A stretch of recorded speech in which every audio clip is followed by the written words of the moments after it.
9,5 жаштагы балам өрүп былтыр Жалабат облусунун больницасында врачтар жакшы кабыл алышпайт ушул убакка чейин. Мен ноябрда 15-ден бери больницага 2 күндө бир апарам, орой мамиле жасайт. Өчүртүң келгенде келбейсиң деп бир температурасы түшүп кеткениге бизди Жалабатта ушунча врач туруп бирөөсү жакшы мамиле жасап, эч бир врач мага жардам берген жок. Мен өзүм деле 10 жыл чегара кызматында иштегенмин бул учурга чейин. Азыркы учурда баламды оорусун Жалабат врачтары шалакылыгын айынан күчөтүп жиберишкен. Азыркы учурда балам өтө эле оор состояниеда десем болот. Az 2 күндө биринде нервпатолог детский врач менен толка чуркамай болуп калды. Барсаң орой мамиле жасайт. Келе бересиңби деп документин колунан алып карашпайт.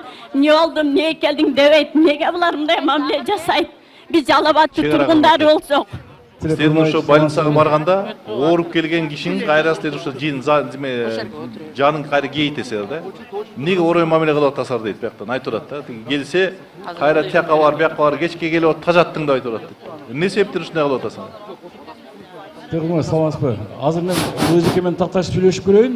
Эмне үчүн андай мамиле болуп калды? Эмне үчүн кабыл алынбады? Канча жолу келди? Мен сизге тактап азыр сиз менен жолу толук жооп берейин. Мүмкүн болсо.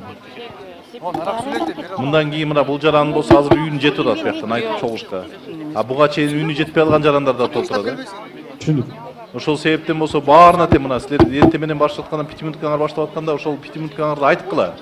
Ар бирөө болсо ошол жактан тиги ооруп келсе, ооруп келген үстүнөн жана антал эки жакка футбол тетсең, кандай болот анын акыбалы? Ошол себептен да 5 минуткаңар баарын тең жакшылап түшүндүрүштер менен жүрүш керек. Түшүндүк.